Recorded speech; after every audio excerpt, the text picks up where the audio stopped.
예수님은 자신이 들리시는 것, 곧 죽으시는 것이 자기 사람들에게 유익이다 라고 말씀하셨죠. 왜냐하면 예수님이 들리셔야지만이 또 다른 보혜사 곧 성령님이 오시고 그 성령님이 자기 사람들에게 예수님이 하셨던 말씀을 가르쳐 주시고 또 생각도 나게 하시고 무엇보다도 그들과 함께 하셔서 저들을 인도해 주실 수 있기 때문이다 라고 이야기하셨죠. 그래서 유익이라는 거예요. 이 유익을 제자들에게 끼치기 위해서 또 모든 사람들에게 이 유익을 주시기 위하여 자신이 죽으셔야 된다고 하는 그 분명한 사실을 알고 계심에도 자신이 죽으셔야 할 곳인 예루살렘에 입성하신 것입니다. 그냥 우리가 누군가의 이야기를 듣고라도 또 아니면 우리가 어찌 알아서 몇 걸음 앞에 뭐 웅덩이가 있다든지 교통사고가 났다든지 어떠한 그러한 일들만 있어도 우리는 그 자리를 피하고 싶거든요. 절대 가고 싶지 않아요. 뭐 길만 막혀도 그렇지 않습니까? 그런데 예수님은 자신이 죽으시는 거예요.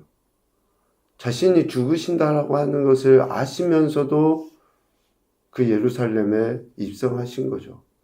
그러니까 자신이 죽으시는 것보다 자신이 사랑하시는 자들이 자신이 죽으신 이후에 얻게 될 유익, 성령 하나님이 임재하시고 성령 하나님의 인도하심 속에 진리, 하나님 나라를 깨닫고 누리기를 더 기뻐하셨기 때문에 예루살렘에 입성하신 거죠. 이렇게 예루살렘에 입성하신 예수님을 다른 누구도 아닌 자신의 제자였던 가룟 유다가 3절에 보면 군대와 대제사장들과 바리새인들에게서 얻은 아랫사람들을 데리고 등과 횃불과 무기를 가지고 예수님께서 기도하셨던 겟세마네에 찾아오죠.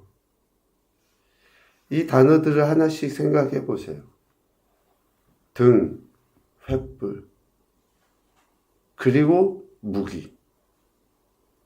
예수님이 계속 가르치셨을 때에 자신을 빛이라고 말씀하셨잖아요. 또 구약에서도 하나님의 말씀을 빛이라고 말씀하셔요. 그런데 이 등과 횃불, 즉 빛과 무기예요, 무기. 사람을 죽이는. 그러니까 살리기 위한 빛과 너무나 상반된 무기, 죽이기 위한 도구를 가지고 그것도 예수님이 자주 찾으셔서 기도하셨던 그 자리에 나아가죠. 우리 인간이 얼마나 잔인한지 자신의 스승이요 자신을 위해서 아니죠 모든 사람들을 위함이기도 하지만 수없이 많은 기적과 이적을 보이시면서 삶으로 가르쳐 주셨던 그분을 죽이기 위하여 이러한 행태들을 나타내 보인 그 가룟 유다. 이렇게 가룟 유다와 함께 온 사람들에게 예수님이 먼저 물으십니다. 4절. 너희가 누구를 찾느냐? 예수님이 몰라서 이 질문을 하셨을까요? 저는 그런 생각이 듭니다. 가룟 유다에게 회개의 기회를 주신 게 아닐까요? 가룟 유다에게 이 질문을 통해서 그래요. 가룟 유다와 함께 온 대제사장들과 바리새인들의 사람들은 모른다 치지만 가룟 유다는 예수님이 어떤 분이신지 알잖아요. 그에게 다시 한번 회개의 기회를 주시는 의도를 가지고 너가 누구를 찾느냐? 라고 물으신 게 아닌가. 이 물으심에는 자신이 당할 일을 아심에 대해 담대하고 당당하게 그 일을 받아들이신 것이다 라고 할 수 있죠. 여러분, 우리가 좀 영적인 민감함을 가지고 나아갔으면 좋겠습니다. 하나님 말씀이 의도하는 바가 뭔가? 지금 이 말씀을 왜 내게 듣게 하시는가? 내가 진짜 예수님을 믿는다고 하는데 그 예수님을 내가 어떻게 받아들이고 실질적으로 믿음으로 고백하고 시인하고 있는가? 이렇게 가룟 유다와 함께 온 무리들에 의해서 예수님은 이제 결박당하시죠.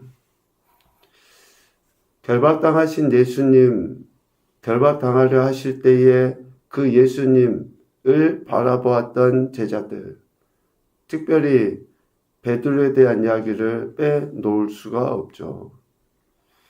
예수님이 붙잡히려 하실 때에 10절에 보면 베드로가 칼을 가졌다. 베드로도 무기를 갖고 있었던 거죠. 호신용일 수도 있었겠지만 실질적으로 베드로가 무기를 갖고 있었다, 칼을 갖고 있었다고 하는 것이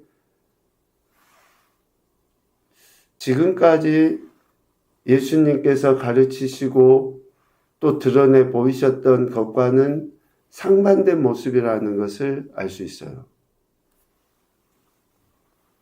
가룟 유다가 무기를 가지고 온 것과 별반 다르지 않는 그러한 베드로의 모습을 보게 되죠.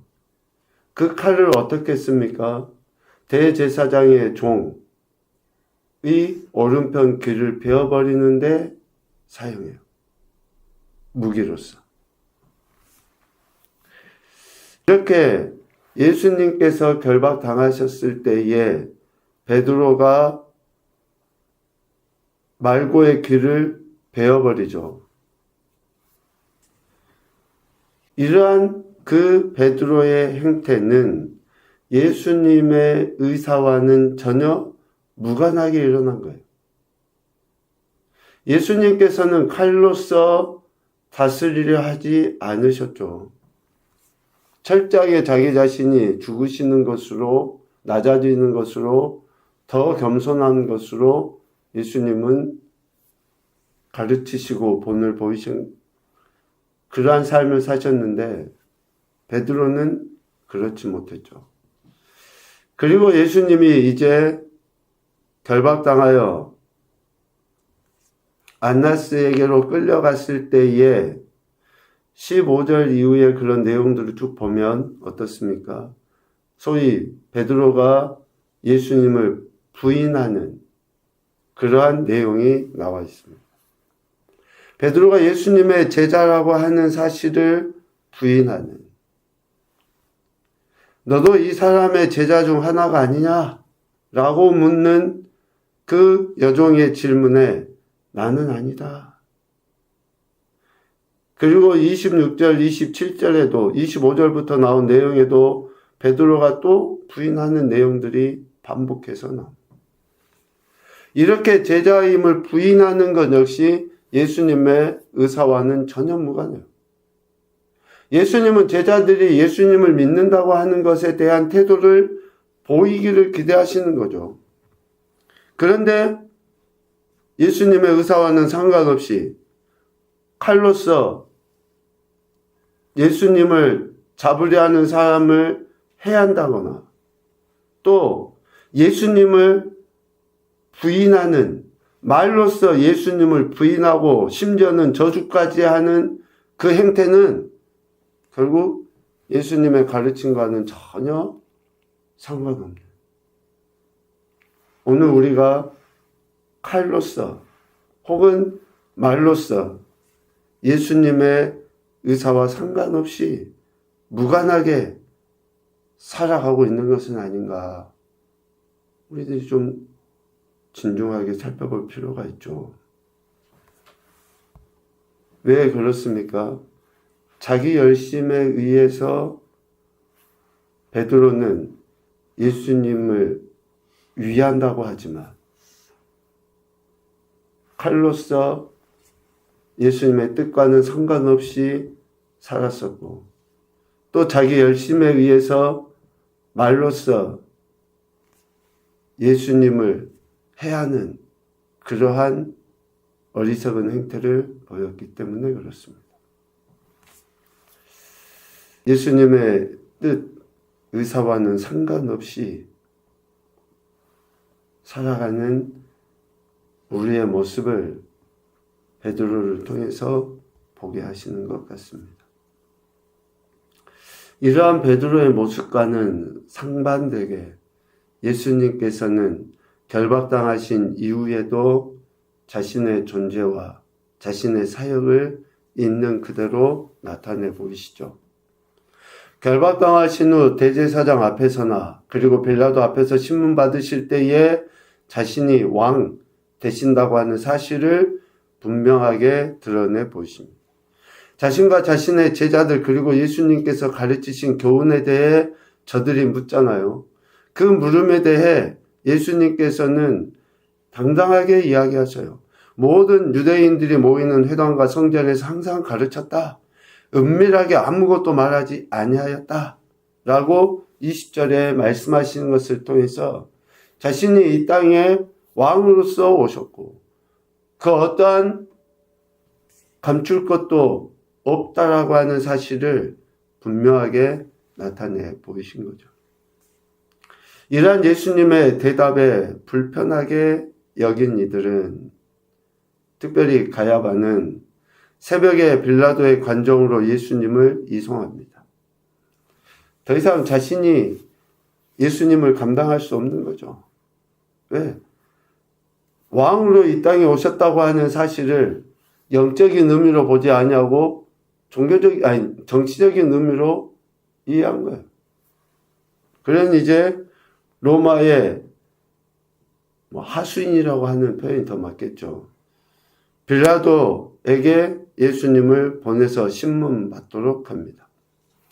빌라도는 예수님을 신문할 때 먼저 유대인들을 향해서 질문해요. 29절. 너희가 무슨 일로 이 사람을 고발하느냐?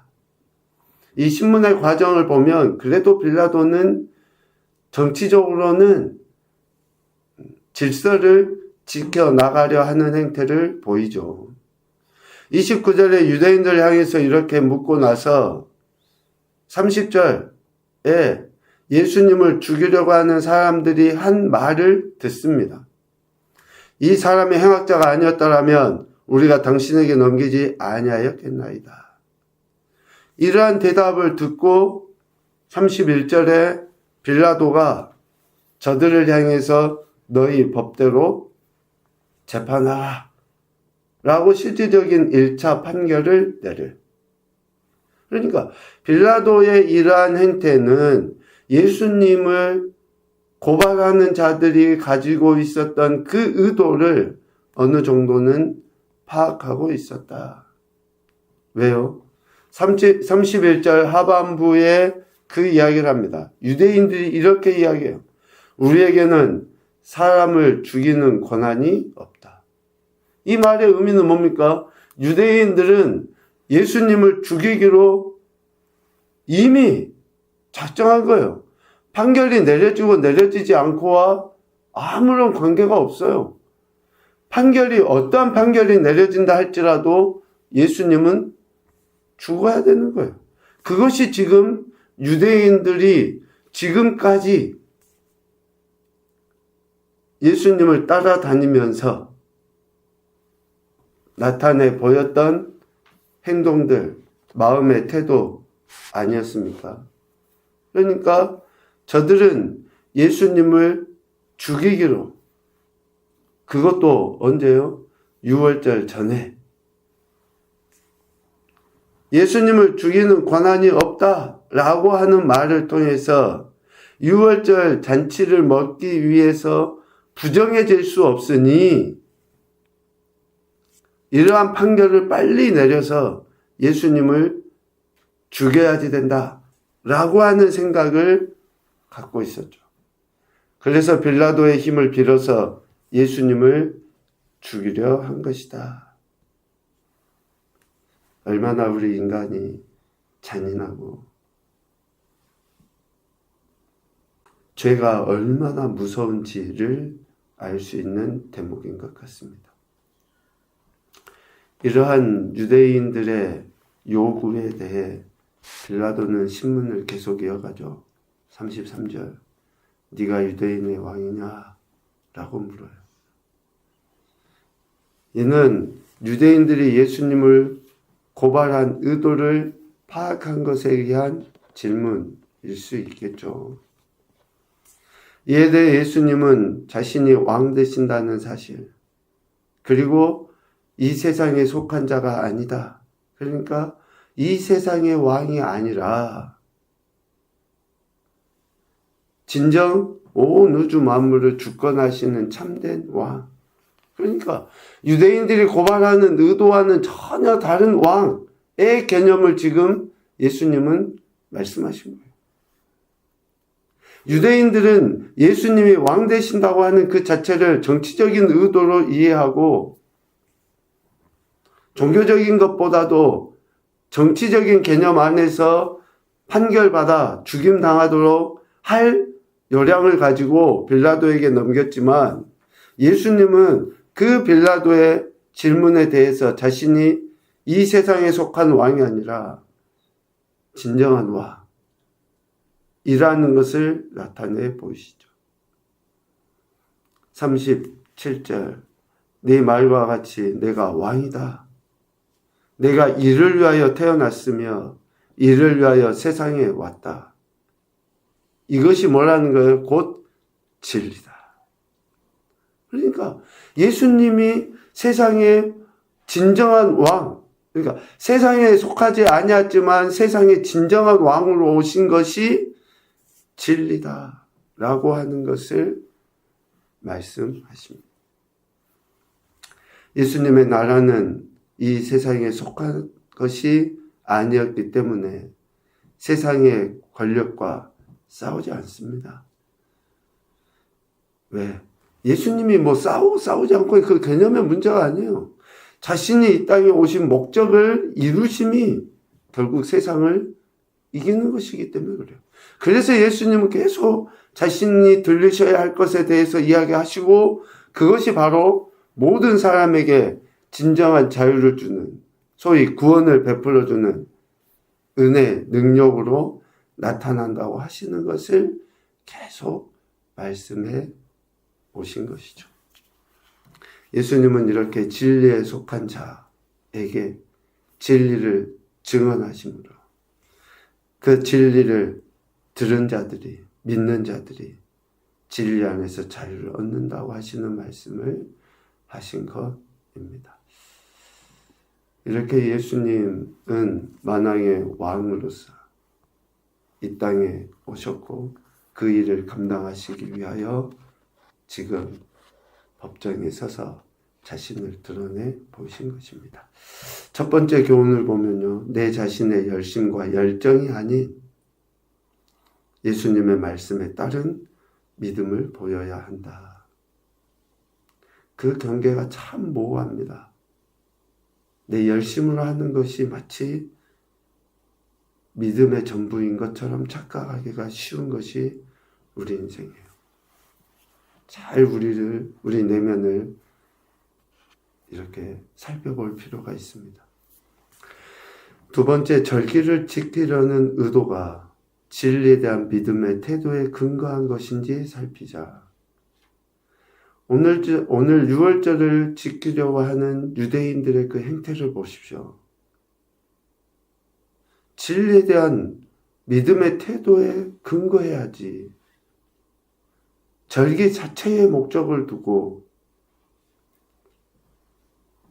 우리가 절기를 지키는 것도 잘 살펴봐야 됩니다. 세 번째, 진리와 왕으로 이 땅에 오신 예수님의 음성을 듣고 찬양과 영광을 올려드리자. 말씀 안에서 진리를 깨닫고 예수 그리스도께서 나의 왕 되심을 삶으로 고백하는 것이 우리가 이 땅에서 보여야 될 마땅한 태도다라는 것을 알게 됩니다. 오늘도 우리를 위해 이 땅에 오시고 또 십자가 향해 나가신 그 주님을 더욱더 깊이 묵상하시면서 우리 개개인의 열심과 열정보다는 주님의 말씀에 대한 바른 태도로서 아버지의 영광을 더욱더 밝게 드러내는 귀하고 복된 한날 우리의 전 생애가 되실 수 있기를 주님의 이름으로 축복합니다.